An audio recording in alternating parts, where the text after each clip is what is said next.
প্রিয় ভাইরা, আমরা এই মাত্র কিছুদিন আগে 5ই আগস্ট, জুলাই আগস্টের মধ্যে ছাত্র জনতা আন্দোলনের মাধ্যমে আমরা নতুন করে আমরা স্বৈরাচারকে তাড়িয়ে একটা নতুন একটা আস্বাদ পেয়েছি।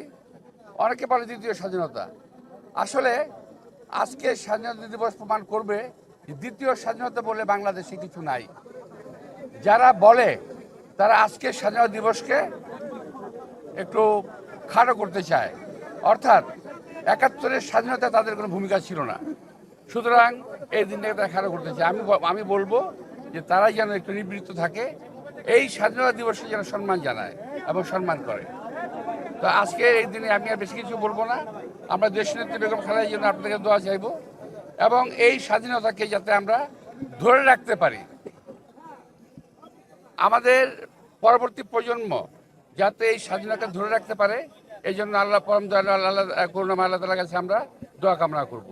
আপনাদের সবাইকে আন্তরিক শুভেচ্ছা ও ধন্যবাদ। নির্বাচন নিয়ে আপনাদের এই তারিখের আগে এবং 5 তারিখের পরে দলগুলোর মধ্যে যে ঐক্যটা ছিল, তারপরে কিছুটা অনৈক্য দেখা যাচ্ছে, আপনি কি সেটা মনে করেন কিনা?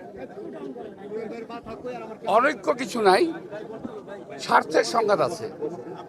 প্রত্যেকটা দলের যার যার একটা ইথিক্যাল জায়গা আছে, যার যার একটা মতাদর্শ আছে।